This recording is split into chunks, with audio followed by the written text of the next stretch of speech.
नमस्कार। आज हम सब मिलकर वक्त में पीछे चलने वाले हैं और सिंधु घाटी की उस खोई हुई दुनिया के राज खोलने वाले हैं। चलिए इस भूली बिसरी दुनिया में उतरते हैं और समझने की कोशिश करते हैं कि ये कितनी विशाल और कितनी प्रभावशाली थी। देखिए, ये सभ्यता लगभग 2600 ईसा पूर्व अपने चरम पर थी और फिर करीब 4000 साल की खामोशी, एकदम सन्नाटा। और फिर अचानक 1921 में दयाराम साहनी हड़प्पा के खंडरों को दुनिया के सामने लाते हैं। ये जो इतना बड़ा टाइम गैप है ना, ये हमें बताता है कि इतिहास में न जाने अभी और कितने राज दफन हैं। और हाँ, ये कोई छोटी मोटी बस्ती नहीं थी।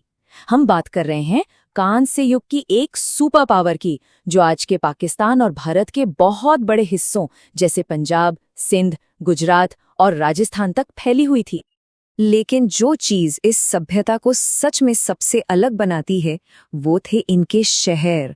वो अपने वक्त से इतने आगे थे कि आज के कई मॉडर्न शहर भी उनके सामने फीके पड़ जाएं। उनके शहर एक बहुत ही सटीक ग्रिड पैटर्न पर बनाए गए थे। मतलब मुख्य सड़कें एक दूसरे को बिल्कुल 90 डिग्री के एंगल पर काटती थीं। ये अर्बन प्लानिंग का एक ऐसा कमाल था जो अपने समय से सदियों, जी हाँ, सदियों आगे था।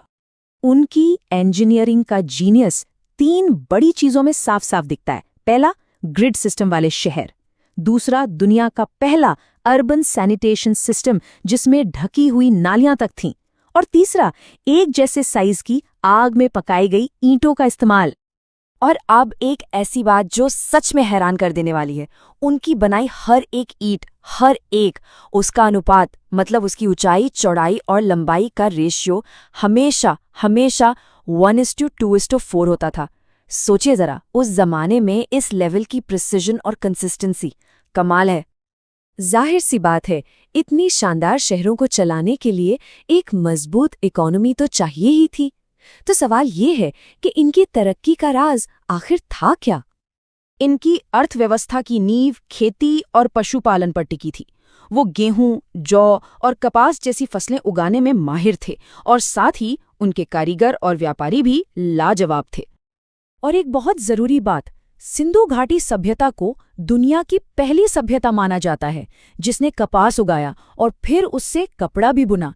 ये एक ऐसी खोज थी जिसने सच में दुनिया को बदल कर रख दिया। उनका व्यापार सिर्फ अपनी सीमाओं तक ही नहीं था। जहां एक तरफ उनकी पूरी सभ्यता में खूब व्यापार होता था, वहीं दूसरी तरफ मेसोपोटामिया जैसे दूर दराज के इलाकों से भी उनके पक्के व्यापारिक रिश्ते थे। और इसका सबूत हमें वहां मिली सिंधु घाटी की मुहरों से मिलता है। अब इतने बड़े पैमाने पर व्यापार को सही ढंग से चलाने के लिए उन्होंने वजन और माप का एक बहुत ही स्टैंडर्ड सिस्टम बना रखा था। उनके खास चौकोर बाट ये इस बात की गारंटी थे कि पूरे इलाके में लेन देन ईमानदारी से हो। अच्छा, हमने उनके शहरों और व्यापार के बारे में तो बात कर ली, पर उनकी संस्कृति, उनकी कला, उनके विश्वास, वो कैसे थे? देखिए, जो हम जानते हैं वो ये है कि वे मातृ देवी और एक पशुपति की पूजा करते थे, जिन्हें कुछ लोग बाद में भगवान शिव से भी जोड़ते हैं।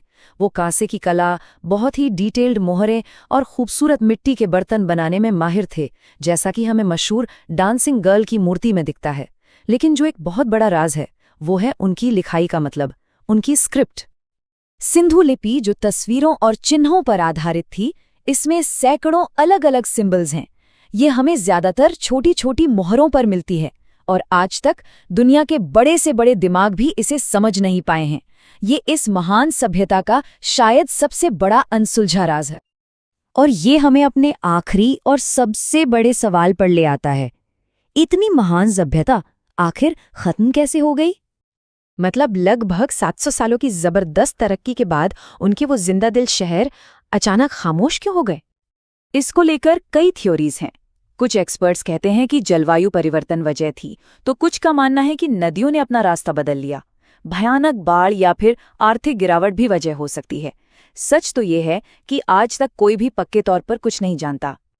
तो चलिए इस एक सवाल के साथ इस चर्चा को यहीं रोकते हैं। अगर कभी भविष्य में इस सिंधु लिपि को डिकोड कर लिया गया, तो सोचिए हमारे अपने इतिहास के बारे में, हमारे अतीत के बारे में और कितने नए राज खुलेंगे। ये एक ऐसा सवाल है जो इतिहासकारों और हम सबको सोचने पर मजबूर कर देता है।